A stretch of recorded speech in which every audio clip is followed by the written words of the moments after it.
आज बायोलॉजी के क्लास में हम लोग देखेंगे पहला क्वेश्चन जो है पोषण क्या है। जीवों में होने वाली विभिन्न पोषण विधियों का वर्णन करें। ये 5 नंबर का क्वेश्चन आता है, तो इसको बहुत ही ध्यान से हम लोग देखेंगे। तो सबसे पहले पोषण के कॉन्सेप्ट को समझते हैं हम लोग। कोई भी जीव होता है अपना जीवन जीने के लिए कुछ न कुछ खाता पीता है, और इसी खाने पीने की प्रक्रिया को पोषण कहते हैं। क्लियर? कॉन्सेप्ट क्लियर हो गया। हम दूसरे शब्दों में बोल सकते हैं, पोषण वह जैव प्रक्रम है जिसमें जीव अपने जीवन के अस्तित्व को बनाए रखने के लिए भोज्य पदार्थों के पोषण तत्वों को ग्रहण कर उनका उपयोग करते हैं, पोषण कहलाता है। ये किताबी लैंग्वेज हो गई। जीवों में पोषण मुख्यतः 2 विधियों द्वारा होता है। मतलब जो खाने पीने की प्रक्रिया है वो जीव 2 तरीकों से करते हैं। पहला है स्वपोषण और दूसरा है परपोषण। हम लोग स्वपोषण को देखते हैं फर्स्ट ऑफ ऑल। तो स्वपोषण वह विधि है जिसमें जीव भोजन के लिए किसी अन्य जीव पर निर्भर न रहकर अपना भोजन स्वयं संश्लेषित करते हैं, बनाते हैं। उन्हें स्वपोषण कहते हैं। इस विधि द्वारा पोषण करने वाले जीवों को स्वपोषी कहते हैं। सभी हरे पौधे स्वपोषी होते हैं। स्वपोषण के कॉन्सेप्ट को हम लोग समझें कि स्वपोषण में जितने भी जीव होते हैं वो दूसरे जीव पर डिपेंड न रहकर अपना भोजन स्वयं बना लेते हैं और ग्रहण कर लेते हैं, और इस विधि को हम लोग स्वपोषण कहते हैं। और उन जीवों को जो मतलब ऐसी क्रिया को करते हैं उन्हें स्वपोषी जीव कहते हैं। तो जितने प्लांट्स हैं, ग्रीन प्लांट्स, हरे पौधे, ये क्या करते हैं? अपना भोजन प्रकाश संश्लेषण क्रिया द्वारा बनाकर स्वयं कर लेते हैं। क्लियर हो गया? नेक्स्ट है इसी में का परपोषण। परपोषण वह विधि है जिसमें जीव अपना भोजन स्वयं संश्लेषित न करके किसी न किसी रूप में अन्य स्रोतों से प्राप्त करते हैं। इस विधि द्वारा पोषण करने वाले जीवों को परपोषी कहते हैं। इसके एग्जाम्पल में सभी जीव जंतु, जीवाणु एवं कवक परपोषी कहलाते हैं। परपोषी का मतलब है कि इसमें जीव क्या होता है? अपना भोजन स्वयं नहीं बना सकता है। अपने खाने के लिए, अपना पेट भरने के लिए दूसरे जीव जंतुओं पर डिपेंड रहता है और उनसे भोजन प्राप्त करता है। तो वैसे पोषण को परपोषण कहते हैं। जैसे हम लोग हैं, मनुष्य हैं, तो हम लोग में परपोषण होता है। हम अपना भोजन स्वयं नहीं बनाते हैं। हमको अगर खाना होगा कोई भी चीज़, पौधे पर डिपेंड रहते हैं। प्लांट से हम लोग अनाज को प्राप्त करते हैं, इसके बाद से फल सब्जियों को प्राप्त करते हैं, दालों को प्राप्त करते हैं, और जो एनिमल से प्राप्त होता है दूध, मांस, अंडा, मछली, और उसको लेकर हम बनाकर खाते हैं। तो हम लोग में परपोषण की प्रक्रिया होती है। तो इस कॉन्सेप्ट को हम लोग समझ लिए, पोषण को।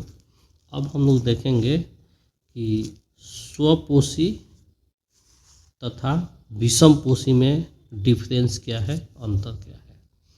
तो सबसे पहले हम लोग बॉक्स बनाएंगे। बॉक्स में एक में लिखेंगे स्वपोषी पोषण, दूसरे में लिखेंगे विषमपोषी पोषण।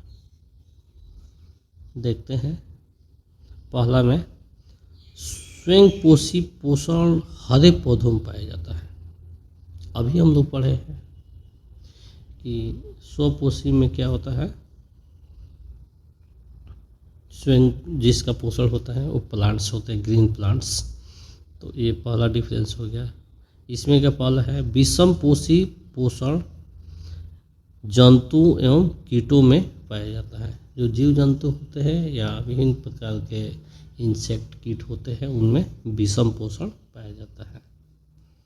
दूसरा अंतर है, यह कार्बन डाइऑक्साइड और जल द्वारा सूर्य के प्रकाश एवं क्लोरोफिल की उपस्थिति में कार्बोहाइड्रेट व ऑक्सीजन का निर्माण करते हैं। दूसरा अंतर हम एक लाइन में समझेंगे कि प्रकाश संश्लेषण क्रिया द्वारा होता है स्वयं पोषण, और विषम पोषण क्या होता है, यह अपने भोजन के लिए पौधों तथा शाकाहारी प्राणियों पर निर्भर होते हैं। तो ये विषम पोषण हो गया, जो अभी हम लोग उस पोषण वाले क्वेश्चन में देखे हैं कि स्वयं पोषण में जो प्रकाश संश्लेषण की क्रिया होती है उसमें हमें कार्बोहाइड्रेट और ऑक्सीजन का निर्माण करके लोग करते हैं। और इसमें हम लोग देखे हैं विषम पोषण में कि जो हम लोग हैं या विभिन्न तरह के जीव जंतु हैं, प्लांट्स और एनिमल्स के जो प्रोडक्ट होते हैं, कुछ एनिमल्स को भी हम लोग खाते हैं, उनसे मिलने वाले विभिन्न पदार्थ को भी खाते हैं, जैसे मांस, मछली, अंडा, ये सब, दूध वगैरह हो गया। क्लियर हो गया।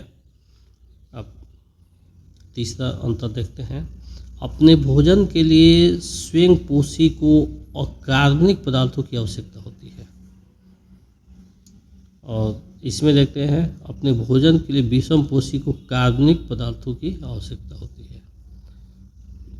इस तरह से हमारा डिफरेंस रहा सब्जेक्टिव क्वेश्चन में।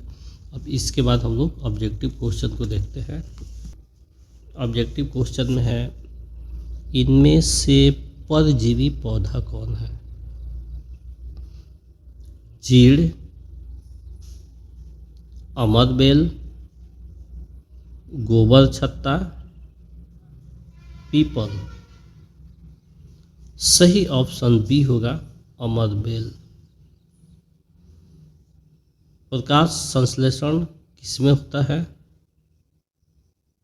सुबह में, शाम में, दिन में, रात में।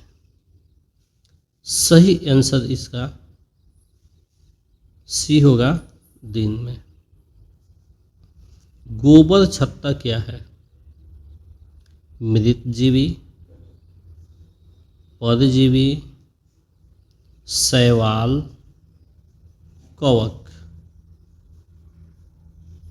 सही ऑप्शन ए होगा, मृतजीवी। गोबर छत्ता मृतजीवी प्लांट्स है। रंध्र कहाँ पाए जाते हैं? जड़ पर, पत्तियों पर, तना पर, इनमें से कोई नहीं। सही ऑप्शन बी होगा, पत्तियों पर। प्रकृति में ऑक्सीजन का संतुलन कैसे बना रहता है? प्रकाश संश्लेषण द्वारा, संयोजन द्वारा, अपघटन के द्वारा, इनमें से कोई नहीं। क्वेश्चन है कि जो प्रकृति है इसमें ऑक्सीजन का बैलेंस कैसे बना रहता है? सही ऑप्शन होगा, प्रकाश संश्लेषण द्वारा। इसलिए हमें हमेशा प्लांट्स को बचाना चाहिए और लगाना चाहिए। जिससे ये बैलेंस बना रहे और हम लोगों को कोई तकल्लुफ़ ना हो। आगे देखते हैं, ग्वाइटर या घेंघा पनपता है। ग्वाइटर रोग जो होता है, घेंघा, गले के पास फूल नहीं जाता है, तो कैसे पनपता है? मोटापा से, आयोडीन की कमी से, चीनी से, इनमें से कोई नहीं। सही ऑप्शन बी होगा, आयोडीन की कमी से। मनुष्य में कितने जोड़े लाल ग्रंथियां पाई जाती है? 1, 2, 3, 4। सही ऑप्शन सी होगा, 3 जोड़ी। 3 जोड़ी हमारे मुंह गुहा में लाल ग्रंथियां पाई जाती है, इसलिए हमारा मुंह हमेशा क्या होता है? लार से भरा हुआ रहता है। कूटपाद किस में पाया जाता है? पैरामीशियम में, यूग्लिना में, अमीबा में, इनमें से कोई नहीं। सही ऑप्शन सी होगा, अमीबा में। मनुष्य की सबसे बड़ी ग्रंथि कौन है? अग्नाशय, एड्रिनल, यकृत, इनमें से कोई नहीं।